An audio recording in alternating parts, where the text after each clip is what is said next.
Good morning, everybody, and welcome to the Recovery Classroom. My name is Drew. I'm an alcoholic. And today, by the grace of God, I'm a recovering alcoholic, and I could not be any more grateful. The other day, I was having a conversation with a fellow alcoholic, and I made a comment to him, and it just kind of stuck in the back of my mind. And I've been thinking about it for the last couple of days, and I came to the conclusion that this was a very vital and important step in my own personal recovery.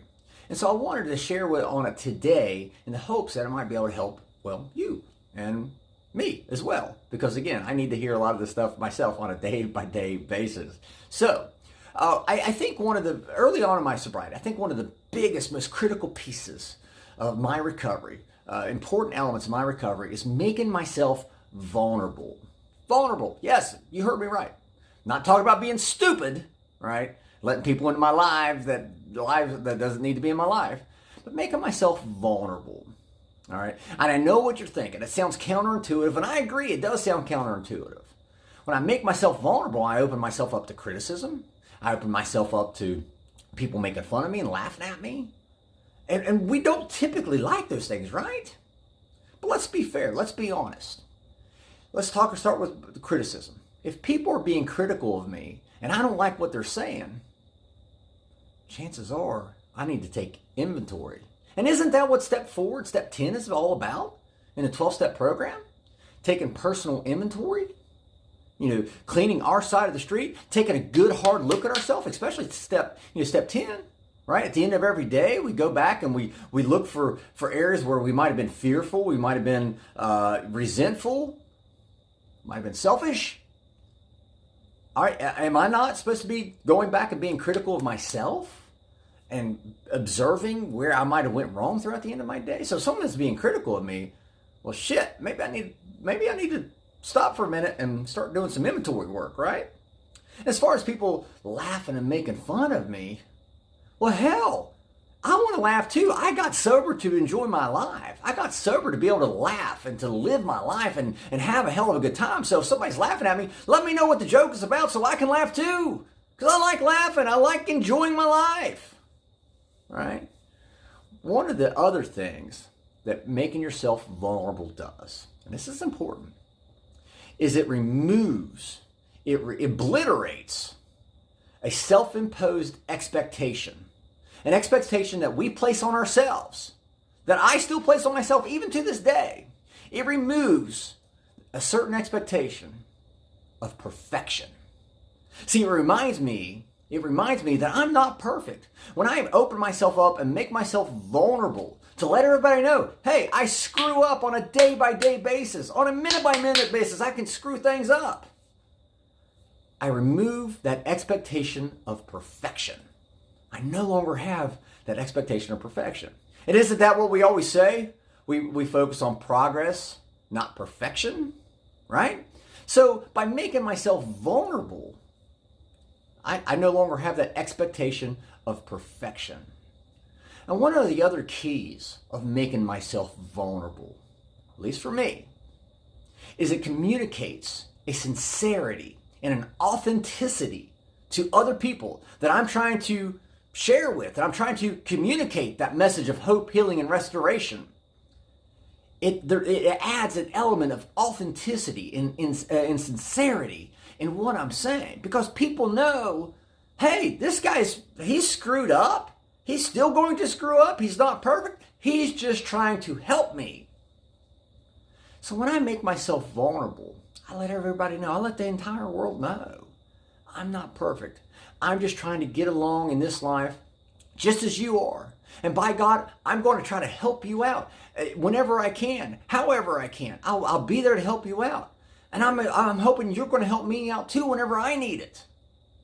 It can be putting ourselves in that vulnerable state allows us to become sincere and authentic and removes that expectation of perfection and allows us to keep ourselves in check and take our inventory, take stock, and also can allow ourselves to sit back and laugh at ourselves.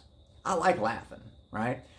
Every day, whenever I film one of these videos, there are days I come in, I hit the record button, and man, I nail it.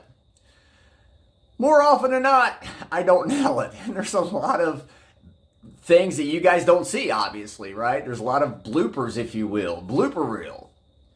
This is my effort to you, to show you that I'm going to practice what I preach, and I'm going to make myself vulnerable and let you guys see some of these outtakes for the next 45 seconds. Drew, 5747 East P Ridge Road.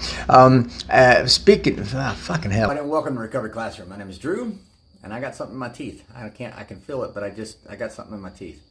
We want to welcome you to this, where's that going? I don't know. My name is Drew, and I'm an alcoholic. I can't talk at all. Oh my. If you're local to the Huntington, West Virginia area tonight, tomorrow, shit, I don't even know what fucking day it is. I'm a recovering alcoholic, and I could not be any more. I couldn't not. Is that a word? I'm a recovering alcoholic, and I couldn't be any more grateful. Classroom, my name is Drew. I'm an alcoholic. Yeah, I can't talk. West Virginia area, come on down tonight. Hang out with us at the Crosstalk meeting.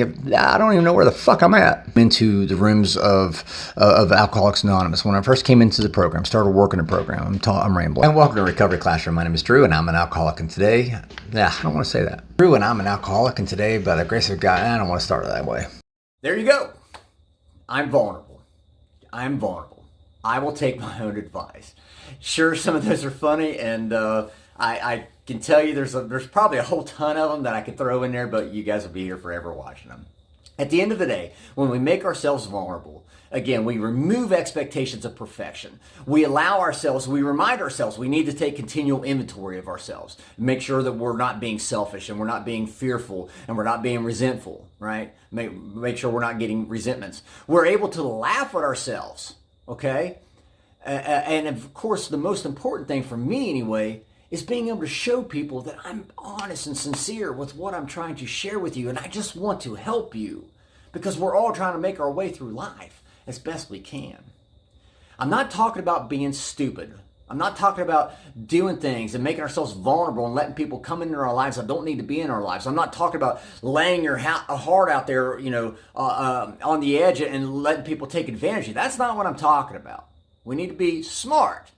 But we have to allow ourselves to become vulnerable, because at the end of the day, when we're vulnerable, we're admitting to ourselves that we don't have this, that we don't have things under control, and that we have to rely upon a spiritual connection, a power greater than ourselves, in order for us to live life to the fullest. So, with that being said, I hope you guys are able to take something from this message today and use it.